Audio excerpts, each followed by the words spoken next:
procrastination. I stopped saying I've got to wait for good things to happen to me, and I said I'm going to grind. I'm going to fight. I'm going to work. I'm going to press toward. I'm going to learn.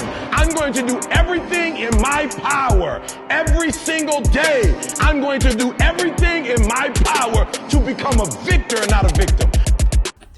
What's going on, everybody? It's your boy Patrick. In today's video, I'm going to be talking about how I stay motivated. This video is highly requested, whether it be DMs, Instagram comments, YouTube comments, TikTok comments, people talking to me in real life or, over text, whatever it is. I always get asked how I stay motivated, how I manage to, perform my transformation over the last almost 4 years now, and how I've stayed motivated that whole time. And because people usually, they get into fitness, they run into a plateau, they run into a block, and they kind of get unmotivated, or something happens where they get off track and they can't seem to find their way back. So I'm going to give you guys some insight on how I stayed motivated and how I consistently stay motivated to stay consistent with my eating, stay consistent with my training, my recovery, just basically do everything I do, and how I manage to do that on a weekly basis, and basically stick to achieving my goals. So I'm going to talk about the three main kind of ways that I stay motivated, and then at the end I'm going to say what to do if you're kind of feeling discouraged, and how to avoid kind of demotivation in a sense. If that doesn't make sense, just stick around and you'll see what I'm talking about. But the first thing I do to stay motivated is always have goals. I would say have short-term goals and have long-term goals.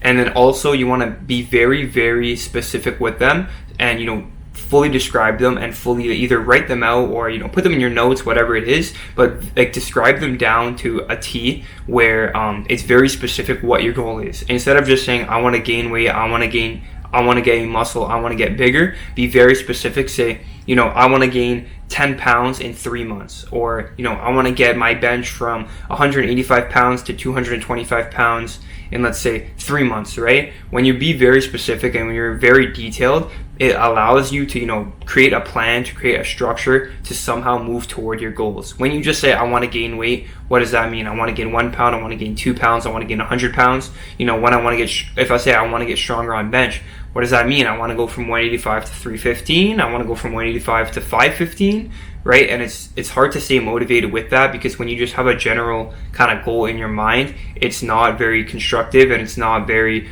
forward, and it's hard to continue with that without being very detailed. So if you want to gain, let's say, 10 pounds in 3 months, that's 90 days. And if you want to gain 1 pound, that's a 3,500 calorie surplus. So to gain 10 pounds in 90 days, you need to have a 388 calorie surplus over the next 90 days to specifically achieve your goal.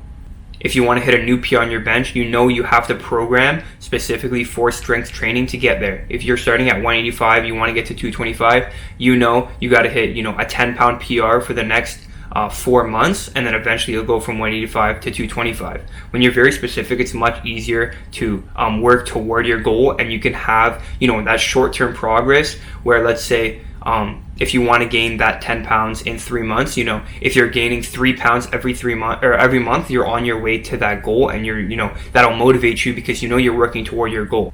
And this way you're consistently progressing and reaching your goals day to day and week by week to keep you motivated. That's a main thing for me. Is when I first started, the first couple months is very difficult because you're not seeing results right away. But after the first couple months, when you start getting those newbie gains, that's when you get very motivated, and that's when you're seeing the fruits of your hard work, and that's when it's directly translating into results, and that'll keep you motivated. So by tracking very consistently and having a detailed plan, you can see that progression, and that'll keep you motivated to keep working toward your end goal. So the next thing that keeps you motivated is just always improving and being obsessed with self-betterment. And when a workout is completed, that you progressed in some area of your life, and you're better in whether it's your physical fitness or your aesthetics or whatever it is within working out, that you're better in that area than you were yesterday, which is constantly improving yourself, constantly having self-betterment. And it always allows me to realize that I improved today, I'm better than I was yesterday. Every day I'm improving, and it keeps me from that dark place of doing nothing, where let's say you have a lazy day where you sat in bed all day. If you can manage to pick yourself up and go to the gym, when you finish that workout that you improved some aspect of your life, and you didn't just do nothing all day. You didn't just, waste your day. And that's a big thing for me. That really helps me, especially if, let's say, quarantine, or if you're taking a year off school or something like that, where you can kind of just feel the days sort of wasting away. This sort of feeling of improvement every day, of you didn't do nothing, improving in some aspect of your life can be a huge motivational driver.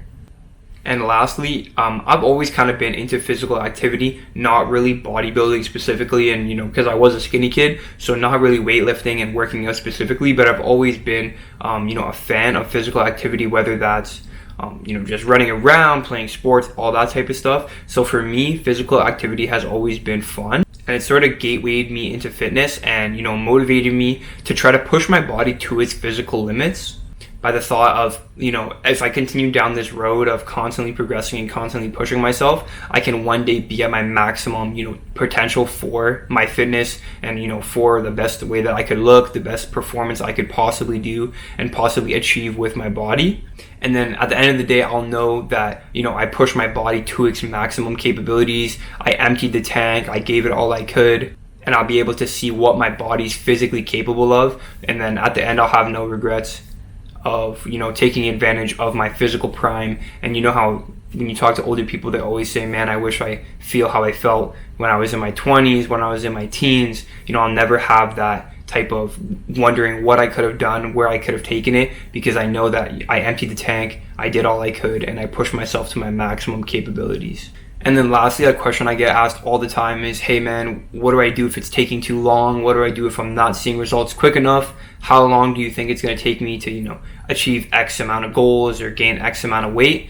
And I always tell people that, the time doesn't matter. I try not to put the time on things. When I'm trying to achieve a goal, I want to have a deadline, but I'm not worried about how long things are going to take, because I know it's a slow progression. And you guys got to realize that if it was easy to, achieve your dream body and change your body drastically, then everyone would have their dream body, everyone would be aesthetic, everyone would be strong as they want to be. But unfortunately, it's really not easy. The steps are very simple, but it's not easy to execute, which is why only very few people are happy with what they look like, and very few people have taken, their bodies to that physical, that physical place, that physical capability. And one thing I always tell people, and one thing I always preach, is that time is going to pass regardless. Whether you guys are working out or sitting on your ass, time is going to go by. So don't worry about how long it's going to take. Work out and, achieve your goals, and work towards achieving your goals, where you're not worried about time. You're just worried about the process. You're worried about that slow progression. And you're not just thinking about, oh, how many days till I'm on my end goal, because time is going to go on no matter what you do. So you might as well just work towards your goals, and eventually when the time passes, you'll get there. So that's basically it for this video. If this helped you, keep you motivated, then leave a like, leave a comment, subscribe if you are new. And I'm thinking about doing another video on how I stay lean and how I keep my physique intact while eating what some would count as cheat meals and not always the healthiest option. And I'm thinking about making a video talking about that, just because a lot of people are confused that you have to eat clean to achieve a physique and attain a admirable physique, which is honestly not the case 100% of the time. So my next video is most likely going to be that, a workout video, or my vacuuming experiment. I do have a couple more days on that, so it'll most likely be the vacuuming video, so make sure to subscribe so you don't miss that video. And let me know what you think about this video. Comment any other video ideas that you have. I'm also thinking about doing like a 10,000 calorie challenge pretty soon. I'm not too sure when, maybe when I hit 10,000 followers on Instagram. So I'm pretty close to that, so go follow me over there. And that's it. Peace.